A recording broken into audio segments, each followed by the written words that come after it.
Everyone loves an underdog, but in MMA, fairy tales almost never happen. After all, in a sport this brutal, reality usually crushes those who are not up to the task. But when you think about a fighter who went against all odds, you think of Michael Bisping. Listen, I know I'm the underdog, and I know I deserve to be the underdog. At one point, he was a fighter who looked destined to be a gatekeeper for his entire career. And yet, Bisping refused to play the role he was given. I've had my ups and downs along the way, and I understand why people, didn't believe in me, but because I'd lost some key fights, and I accept that. When everything was stacked against him, the Count rewrote the script. To this date, he is one of the most unlikely champions in UFC history. Bisping conceived, believed, and achieved, and he did it all with only one eye. Bisping grew up in England in an average working-class family. At an early age, he took an interest in martial arts and started training in Japanese jiu-jitsu at just 8 years old. As a teenager, he was already competing in local martial arts tournaments. Bisping competed in Britain's first no-holds-barred competition at just 16 years of age.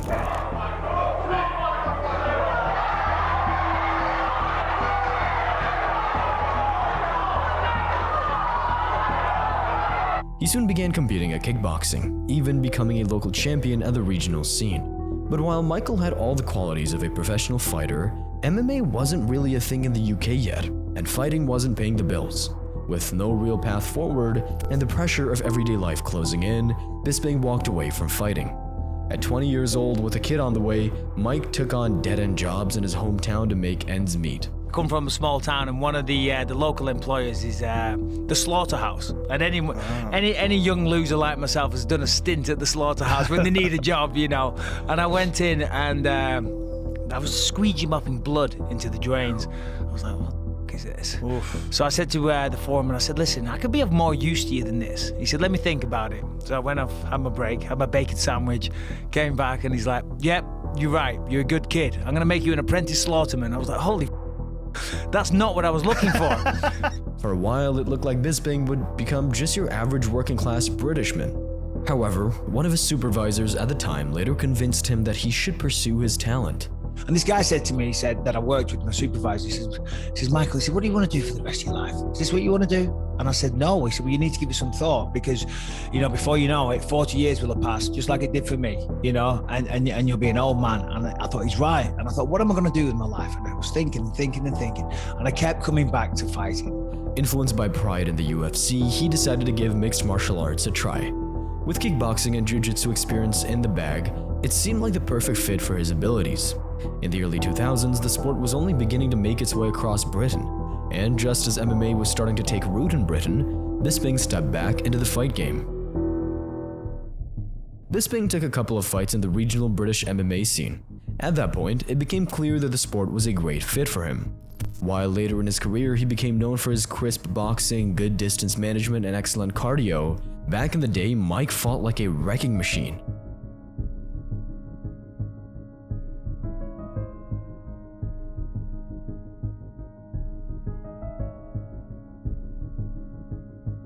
The Count rapidly dominated British MMA, winning 3 belts under 3 different organizations in just a year. He went 10-0 and was quickly seen as the next British fighter bound for the big leagues. Obviously, all this attention didn't go unnoticed. With the UFC beginning to expand its reach into Europe, the promotion offered Bisping a chance to break out of the regional scene and into the spotlight. My name's Mike the Count Bisping. I've flown halfway across the world for this. There's one thing I've always been good at, and that's been fighting. I feel I've got what it takes to make a real living out of this, a real career. He joined the 3rd season of The Ultimate Fighter, at the time one of the biggest assets for popularity in MMA. Despite being only the 3rd pick of the show, Michael was clearly one of the best fighters in the house. However, his brash, loudmouth persona quickly rubbed fans the wrong way. During the show, Bisping was openly upset about the coach's favoritism toward Matt Hamill, which caused him to act like a heel for the majority of the season. Tita was downstairs cooking dinner, and I came downstairs and I was a little pissed off, and I wasn't prepared to stand there and put a false smile on. I've flown halfway across the world. I've not been treated fairly. I'm not given the fair crack of the whip. There's favoritism. I'm not getting coached as well as everybody, but it's okay because I've had a spaghetti dinner. On top of being a fan favorite, Hamill is to this day one of the most decorated wrestlers to compete in the show. Because of that, everyone expected him to run through competition, and Bisping, as the dark horse, took offense to it. That wasn't my fault. No, it wasn't. He turned his elbow out. It wasn't your fault. It wasn't your fault. I didn't do anything. The animosity would only get worse when Bisping injured Hamill during practice, forcing the season's favorite to drop out of the tournament. It was just a practice accident during an armbar escape, but the notion that it might have been intentional made the count even more hated among fans. With Hamill out of the picture, Bisping made easy work of the rest of the light heavyweights in the house. He won all 3 fights, finishing all opponents in the first round, and when the season was over, Bisping earned the chance to fight for the UFC. As an undefeated fighter that knocked out nearly every opponent in front of him, the Englishman looked destined to reach the top of the sport in no time. But the UFC would soon show him just how high of a ceiling the top of the sport really was. The first 3 fights on the biggest stage were a breeze. He made quick work of his opponents, finishing all of them inside 2 rounds. While Bisping was winning, it showed the UFC he could open the door for MMA in Britain. Historically a region of fight fans, the UK fan base had yet to really get into the sport. With that in mind, Bisping became a centerpiece of the UFC's European expansion. It's great to be fighting back in the UK, don't get me wrong, I love competing in the States and in Canada, and the fans out there are fantastic, but you know, obviously being English, it's nice to be back home on home soil. You know, I know the fans are very passionate, so I'm really looking forward to it. It's at the O2 Arena, which is now, you know, the biggest venue in Europe. After years away, the promotion finally returned to the UK, and whenever it did, Bisping was front and center. The fans already disliked Michael for his tough antics, and when they perceived him as being protected by the promotion, the boos only got louder. And the hostility reached a boiling point where the UFC booked him against his old tough rival Matt Hamill. The fight was the first real test in Michael's career. Hamill was able to outwork the Englishman both on the feet and in the ground for the first 2 rounds. It looked like an easy decision, but according to the judges, Bisping had done enough to win, taking the fight by split decision. But to the fans, it was robbery. Bisping takes a split decision. He got outstruck in the first round and even the second round by Matt Hamill, whose striking looked a lot better, but he still carries his hands very low, and that will catch him if he doesn't learn to keep those up. He took down Bisping at will for the first 2 rounds, but in the 3rd round he got stuffed a few times. He obviously, he's going to have to work on his cardio. He has to work on his ground and pound, and he should continue working on his striking. If he can do those, I mean, Matt Hamill could become a player, mid-range 205 fighter. Where do they go from here? I would like to see Bisping fight Lyoto Machida or Houston Alexander, just because I think both of them would destroy him. And I think that would ruin him, and that would be lovely because he got a gift decision, and that pisses me off. The split decision only deepened his villain image among fans. Fans didn't just think he wasn't good enough, they thought the promotion was protecting him with favorable calls in the UK. The backlash grew so loud it even caught Dana White's attention. I've seen decisions worse than the Hamill-Bisping decision. You know, I've seen, crazy stuff happen. I've never had more response to it. People wanted to kill me after that fight. When I got back to America, I had more death threats and people saying I'm a piece of shit and I'm fixing fights, and it was the craziest thing I've ever experienced. Coming off of the controversial Hamill fight, Bisping was thrown into the deep end. His next opponent wasn't just another contender, it was an undefeated future champion in Rashad Evans. But this time, Bisping made it really competitive. Michael Bisping is for real. He's a tough guy. Rashad Evans just went to a draw with Tito Ortiz, and these guys put on an awesome fight tonight. And a lot of people, still don't understand how this sport works. That was a chess match tonight. Those 2 went out there, and that was a very technical, entertaining fight. Bisping was able to outstruck Rashad on the feet. But Evans' wrestling and size proved to be too much for him. For the first in his career, the count had reached a wall. He was good enough to hang at the top, but when it came to fighting for a title, he always fell short. And as such, the gatekeeper label was beginning to stick. Getting controlled on the ground against Evans made Bisping realize that maybe light heavyweight wasn't the play. He moved down to middleweight, the division he'd stay in for the rest of his career. Initially, Michael found a lot of success at 185. After 3 straight victories, he was already in conversation for fighting for the title against Anderson Silva. God knows what I'll be like when it's Anderson Silva that I'm going out to face. but I don't know, I want that, obviously I want that. But I personally think that I'm maybe not quite ready for that yet, but I will be ready for that, I'm learning all the time. I certainly don't think, You know, I know everything. I'm hungry to learn, and my feet are on the ground, and I'm willing to work. People, you know, I'll guarantee I'm one of the hardest working fighters on the planet. By 2009, he was one fight away from fighting for the middleweight belt. But the next chapter would be the darkest yet. Due to his tremendous popularity in the UK, plus his ability to make MMA fans hate him abroad, the UFC had Bisping return to the popular Ultimate Fighter TV show. This time, however, Bisping was going to be one of the coaches of the season. Good to see you, Dana. Brother, good to see you, man. Likewise. Very well, thank you. Family's good? Excellent, yeah. All good. Excited, looking forward to this, yeah. Me too. And standing across from him was none other than Dan Henderson, one of the biggest legends combat sports have ever seen. While the Englishman was still early in his career, Hendo had already carved his name into history. He represented the US in 2 Olympic Games and had captured titles in both Pride and the UFC. Throughout the season, Bisping was constantly antagonizing Hendo and the US team. You do that for? Making racist comment the other day. Making a racist comment? You know what? What the was that you about? said you were whiter than a Band-Aid. I didn't say that. Yeah, you did. No, I didn't. Imagine if I said something similar to that. Whiter than a Band-Aid? It was unusual to see a coach acting that way on the show, which obviously did him no favors with the fan base. Even if the trash talk never seemed to affect Henderson, Bisping's antics only added fuel to the fire. Well, what do you want me to do? Bend over and take it up the ass? No. After all that build-up, Bisping and Henderson met at UFC 100. The winner of the fight would challenge Anderson Silva for the middleweight belt. Michael was 15 minutes away from the biggest opportunity of his career, but the outcome of that fight was one of the most brutal knockouts in MMA history. He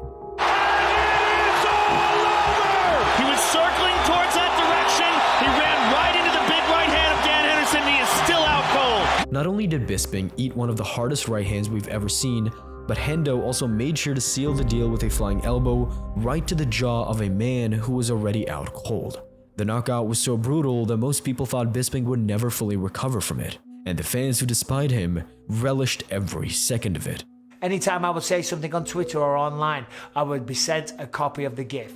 I would have to see Dan Henderson made that his logo. A lot of people laughed, ridiculed me all over the world, talked shit, laughed at me. The public turned their back on me to a certain degree. Journalists turned their back on me. I remember my next fight, UFC 105, one journalist that used to always talk to me. I was in my dressing room and he walked in and he was walking towards me and I thought, wow, here we go. He's going to come up and ask me a few questions. This was back in 2009 and he just walked right past me. He wasn't interested in talking to me because I was old news. I was washed up. I was done. I was damaged goods. Can you imagine how that felt? Did not feel good, let me tell you. The KO was brutal, but the grind that followed was even harder. Once again, the count came close to the top, and once again, he fell short. But as we all know, Bisping refused to give up. The next chapter in Michael's career was marked by ups and downs. Only 4 months after the devastating KO loss, Bisping was ready for his return. My last fight, unfortunately, I don't like saying this, but I got knocked out. So I'm coming back this time, I'm hungry. I'm going to be very aggressive. I'm going to get in the guy's face and I'm going to knock him out, you know. Came back against Dennis Kang for UFC 105, beating him in the second round by TKO. However, he'd once again face a defeat against another Pride legend only a few months later. Wanderlei Silva was already at the tail end of his career, but he was still able to beat Michael by decision after nearly knocking him out in the third round. Still, he picked himself up once again, and this time the count went on one of the biggest winning streaks of his career. In just around a year, Mike went on a 4-fight streak in 2011, quickly positioning the Englishman closer to a title shot. Yeah, I'm one of the best, simple as that. You know, I'm fighting for the title soon, and I keep fighting guys, and I keep beating them, you know, and 7 out of 8 of my last opponents have gone to the hospital, you know, that's the actual statistic. 80% of my UFC fights of stoppages, you know, so yeah, I'm one of the best, and I want to fight for the title. Michael found himself in another title shot eliminator match, this time against another man who suffered the same fate of never quite achieving gold, Chael Sonnen. A disclaimer has been made. My conscience is clear. If you show up, it's on your hands. How do you see this? Good line. It's a good line. How do you see this one playing out, Mike? Well, I see myself winning the fight, of course. Chael, there's a lot on the line here for you. A rematch against Anderson Silva. How do you focus on Mike, the task at hand, tomorrow night? When all is said and done, I will still be undefeated and undisputed. The pattern of failing near the top came back to haunt Bisping once again. Despite being in a very competitive match, of which many thought he won, the judges gave Sonnen the unanimous decision victory. It's a scoring system. Somebody has to win those rounds. We had 2 close rounds, and to make that argument isn't a real hard one to make. By then, Michael was already a UFC veteran. He had been fighting for the promotion for 6 years at that point, and the Sonnen loss could have been his last chance for a title shot. The gatekeeper label wasn't just talk anymore. With hungry and young competition lining up, Bisping looked destined to continue being middleweight's journeyman, until eventually even that role would slip away. And if things were hard then, his next setback would make the climb to another title shot nearly impossible, because his next mishap was one that could end his career for good. Shortly after the Sonnen defeat, Michael picked up another win against Brian Stann at UFC 152. It looked like Bisping was going to go on another win streak. But waiting for him was another former champion, Vitor Belfort. Vitor was always a dangerous fighter. Back in the day, he was one of the first Brazilians to really mix high-level BJJ with good striking. But this particular version of Belfort that Bisping was about to face was a completely different monster. Vitor changed his whole world when TRT was in. All of a sudden, Vitor was I think TRT Vitor was one of the greatest fighters of all time. Most dangerous, you could say. Oh my God, he was so confident. When he fought Luke Rockhold and hit him with a wheel kick, I'm like, what? You never even seen Vitor throw wheel kicks before. The speed, the power, like something. He turns into like a mutant when there's certain things involved in his body. You know. Yeah. Like pharmacological intervention. A lot of shit gets going.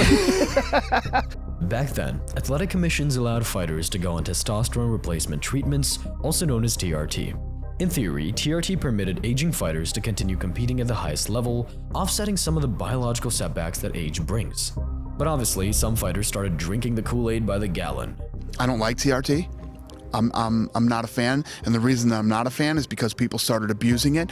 And the one thing that I don't like is people will get all jacked up on TRT throughout their entire training camp, and then come back down to normal limits for the fight, which is unfair. Bisping was set to face Belfort in Brazil, a different place with different commissions, and likely less regulatory scrutiny over testosterone levels. So I got offered to fight him. So, I knew this. I knew he'd be on steroids. But as a fighter, you have this confidence. Bollocks to it. I think I can still beat him. You're a nutter. No, it's not a nutter, because it's like, well, if I beat this guy, I'll fight for the belt. The matchup carried real weight. Belfort was coming off a loss to none other than John Jones, and a high-profile name like him could send Michael back into title contention conversations. I remember on there, I was trying to get a rise out of him, and he kept putting his hand in my face. I'm not a religious guy, and you know, God bless anyone that is. You know, I mean that. I respect everyone's opinions, but I'm not. And as we know, Vitor is heavily religious, and he kept sticking his thing in my face. He was pissing me off. So I said, Vitor, come here. And he leans in. I said, there is no Jesus. When fight night came, the atmosphere in Brazil was electric. Belfort was the hometown hero, fueled by the crowd and the TRT era that had turned him into a wrecking machine. From the opening bell, Michael tried to impose his usual pressure. He did well for a couple of minutes, but Belfort was just too strong. In the second round, Vitor landed a vicious head kick. His shin crashed against Bisping's face, leaving damage that would change Bisping's life forever. When was your vision first compromised? Was it after the? It was after the Vitor fight, right? It was the Vitor fight that did it, and I slowly started getting symptoms. I was doing this a lot in restaurants. You know, restaurants are dark, some of them. I was doing this, you know, and my friends would be like, oh, he's doing that thing again with his hands. I'm like, can you see your hand there if you do that? And but the people are just listening. You have your hand next to your face. Yeah, and you're I'd be like moving your fingers around, and you couldn't see it? Yeah, exactly. And then by the end, it was like right in front of me there, and I couldn't see. Mike ignored the symptoms and even scored a win against Alan Belcher only a few months later. But his vision was only getting worse. I called the doctor, and they said, yeah, you got a detached retina. They fixed that, it redetached. I got glaucoma. It was just bad luck, one thing after the other. Anything that could go wrong with an eye went wrong. Just like that, Bisping lost complete vision over his right eye. In theory, his career should have ended right then and there. After all, no athletic commission would ever sanction a half-blind fighter. But Michael wasn't ready to give up just yet. So I go up and I see the doctor, and I go in one day, and my regular doctor's not there. And he's sitting on the chair, and he's a little chair with wheels, and he scoots over to me. And I'll never forget this, and it gave me chills when he said it. He said, Michael, my dad always told me there's two types of men in the jungle. He said, one man swings through the jungle on a vine and they wait until they have hold of another vine before they let go. He said, the other man in the jungle swings through the jungle and they let go. And they hope that they catch a vine. He said, something tells me you're that second type of guy. I said, I am, dog. I am. He said, okay, we'll book a fight. I said, what do you mean book a fight? He said, don't worry about it, we'll figure it out. You call the UFC, tell them you can fight again. And there you go. After a year away from competition, Bisping, now medically cleared, came back against Tim Kennedy. But his first bout as a one-eyed fighter proved too challenging as he got completely dominated by Kennedy. The blindness was a complete secret to the outside world at the time, so for everyone following the sport, it just looked like he was slowing down. But behind the scenes, the truth was far more brutal.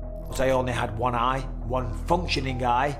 At the time, that was a big secret. I was doing everything I could to still make it to the fight, still lying to everybody, doing everything I could to still be the champion, to still fight, still provide a living for my family. The irony is, he was never considered elite, even when he was healthy. And now, with only one eye, the climb to the top looked impossible. Bisping's entire career was about falling and picking himself back up. He went against crazy odds, setbacks that would have broken most fighters, and still kept moving forward. While he was once hated, the perception among the fans began to change. No longer a loud and disrespectful young man, he was now a fighter who always showed up and gave his 100%.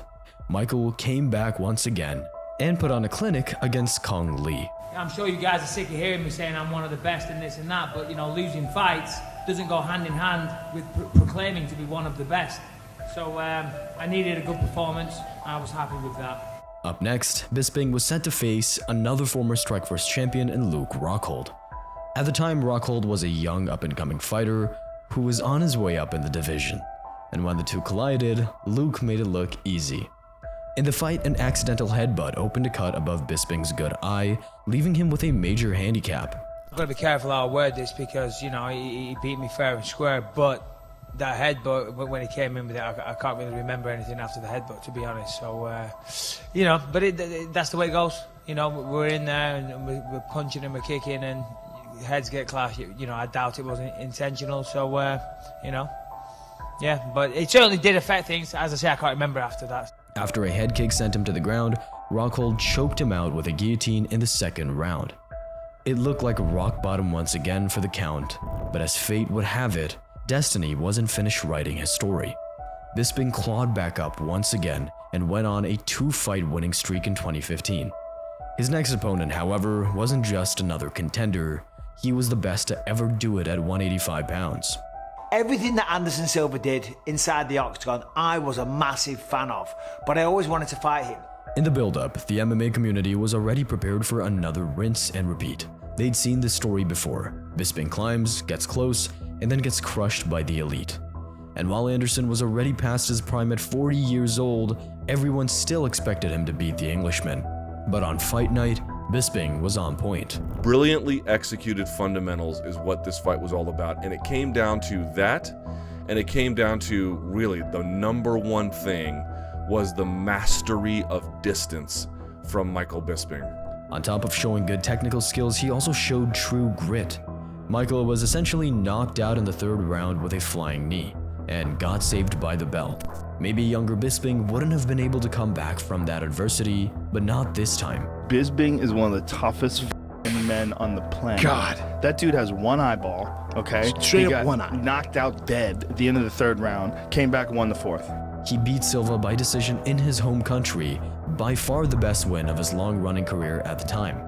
Initially, it looked like that victory alone wasn't going to be enough for a title shot. For a fighter who was never supposed to be champion, it was fitting that his shot would arrive in the most improbable way. When Chris Weidman pulled out of his title fight against Luke Rockhold at UFC 199, the UFC just needed a replacement.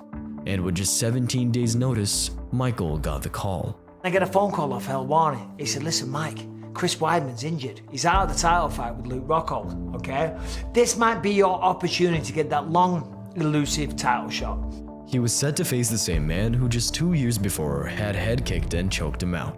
And now, in a twist of destiny, the man who had once broken him was the very one standing between Bisping and the belt. Luke's an incredible fighter. He really is. He's well-rounded. He finishes guys. He's finished me before, you know. But nothing about Luke scares me. It really doesn't. I know this guy. It's not like I'm going into unknown waters. I know exactly what to expect. Apart from that one head kick that dropped me, none of his shots hurt me at all. I believe I'm faster than him. And I have the ability to beat this guy, believe you me. Bisping made his UFC debut in June of 2006. Precisely 10 years later, he finally got the chance to fight for a championship. And as a career-long underdog, it was only fitting that nobody gave him a chance to win. All the doubt starts creeping in. I start thinking, Jesus Christ, this is so typical of my career. I've won a title fight my whole career, you know, been through many ups and downs, and now here I am. I get the title fight. It's on 2 weeks' notice. I've been filming a goddamn movie. I've been near a gym, MMA gym, for a while doing anything. And it's against somebody that's already beaten me, so I'm kind of destined to fail.